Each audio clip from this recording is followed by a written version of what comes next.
Combat in Monster Hunter games can be kinda difficult to get a grasp on, especially if you're new to the whole Monster Hunter franchise. Hopefully in this video I'll be helping you guys out that are starting up with Monster Hunter Rise as your first Monster Hunter game. In this video I'll be talking about some things that you should be doing at the start of the hunt and just some general knowledge to know when you're in the middle of combat. So it's got nothing to do with how to use a specific weapon, it's just general knowledge when it comes to getting yourself into combat.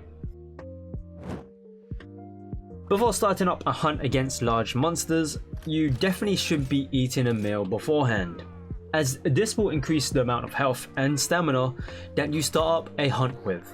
Now if you forget to eat a meal beforehand, which I kinda do time to time, you can always go back to the tent to eat a meal in there instead. Now with that out of the way, the next thing that you should do is pick up any items that would prove useful in the supply box. The items in here are always provided to you every time you jump in any hunt or expedition. You should definitely pick up both first aid meds and rations. These two items can only be used during the hunt or expedition, meaning that once the hunt is over or when you leave and go back to Kamura village, the first aid meds and rations will no longer be with you, as they are marked with a small symbol representing that they are filled items that will only stay with you during the hunt or expedition. You might also find other items that have the same symbol as well.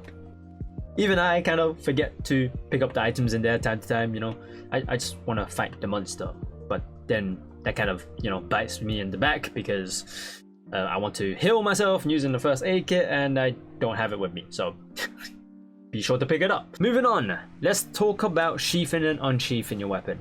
Now obviously the main difference of having your weapon unsheathed is so that you can start attacking the monster, whereas having it sheathed won't allow you to use your weapon. However, there is more to it than just that.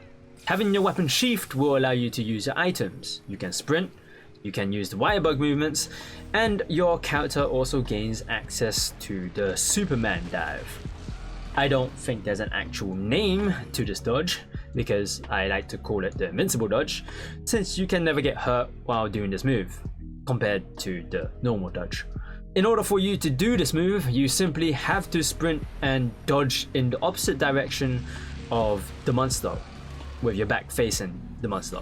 Remember that if your weapon is unsheathed, you will lose access to this move. Now I did already mention that you can only use items when your weapon is sheathed. However, the sword and shield is the only weapon that can allow you to use items while the weapon is unsheathed. Meaning that if you're gonna main the sword and shield, then, you know, lucky for you, you know, you can use your items, whereas if you're using any other weapon, you're gonna have to sheath it back and then drink your potion, which is a pain if you have something like the lance.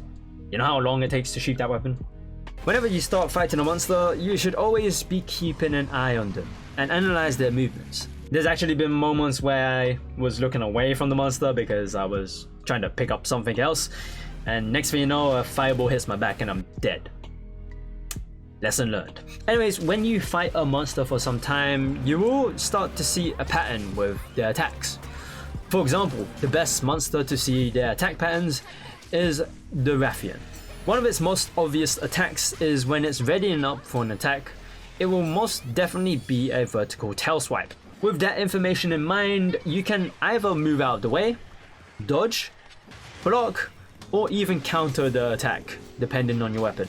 Some monsters can be a bit hard to read, but over time, with you constantly fighting a monster, you will be able to predict a monster's movement and figure out safe spots to start attacking them.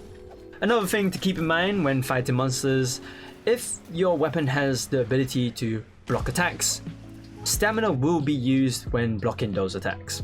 This is quite crucial for you to remember because when your stamina drops to the bottom, the next attack will go past your block and then you'll just take damage from the monster. What I tend to do is either let go of the guard button or just move while guarding so that you can get your stamina back. Additionally, there are some skills that can help out with your guarding abilities or the rate of you regaining stamina. Introduced in this version of Monster Hunter is the Wirefall move. The game briefly tells you about it, but it can be both useful and kinda bad at times. It's useful because it can help you easily get back up after being knocked down. You can also choose to get straight back into the fight, or start healing yourself because you instantly sheath your weapon. However, it can be bad because if you Wirefall back up into a monster's attack, then you're just gonna take some damage again. So you gotta be a bit careful with this move. There are some moments where you just gotta play dead after taking a huge attack because you are invincible while on the ground. Although there are some attacks where you get thrown or plummeted onto the ground, and in this state, you're not actually invincible, and you definitely need to Wirefall out of there. Next, let's talk about items. There's two ways of using items. You can either use the item bar and scroll around until you find the item that you're looking for, or you can use the item wheel to select an item. I prefer to use the wheel because it's quick and easy to use, unlike the bar where you could be scrolling for a while to find the right item, only just to get smacked by the monster because you were too focused on looking at the bar. Now when it comes to using potions or items when your character is drinking the item, do not dodge or get hit while your character is going through this animation. By dodging, it will either cancel out the usage of the item, only when you dodge extremely early, or you don't get the full benefits of the item. Take a look at this example of me using the item, where you can see that when I dodge, I don't get the full benefits of the Mega Potion. However, when you compare it to me actually drinking the potion until the end of the animation, the potion actually restores more health than if I were to dodge during the animation. Also, you kind of just waste the item just by dodging out, if you know what I mean, right? You're drinking the item, it's healing you to a certain point, but you dodge kind of early and it's not really giving you the full benefits. You know what I mean. I'd say just pick your moments on when you want to either receive the full benefits of the item or not. Because there will be cases when the potion already maxes out your health, so cancelling the drinking animation just makes sense. However, this only applies to healing potions. When it comes to other drinking items like dash juice or demon drugs, you should just wait for the whole animation so that you can get the effect of the item. Another thing to take notice of is throughout your time of hunting a monster, you should definitely be keeping an eye out on your stamina bar. In Rise, the stamina bar drops quite quickly, especially if you're comparing it to Monster Hunter World. This is why I said that you should be picking up the rations from the supply box, as those can help with getting back the stamina that you might have lost during your time of hunting a monster. And that's pretty much it when it comes to general combat knowledge in Monster Hunter Rise. Now, I didn't mention weapon sharpening and maybe something like some attacks require full commitment to do them, but I believe you just know that after some time of playing, you just begin to realize, why is my weapon bouncing off? Oh, that's probably because I haven't sharpened my weapon. So there's just, small things like that you probably would know after just getting into a couple of fights. So yeah. I hope you guys found this video useful in some way. Give it a like and subscribe if you haven't already to this channel, because I will be doing a bit more, helpful videos for Monster Hunter, and especially we'll be doing maybe some weapon tutorials. So stay tuned for that.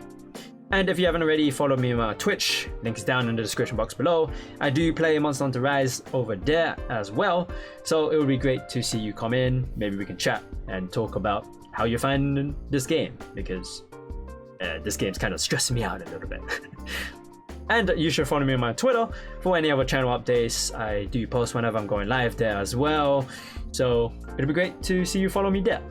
So thank you guys for watching, and I shall see you guys later. The way he just came like that scared the hell out of me. Oh, I actually got hit by that, really. People are just dying now. Oh my god. What's happening?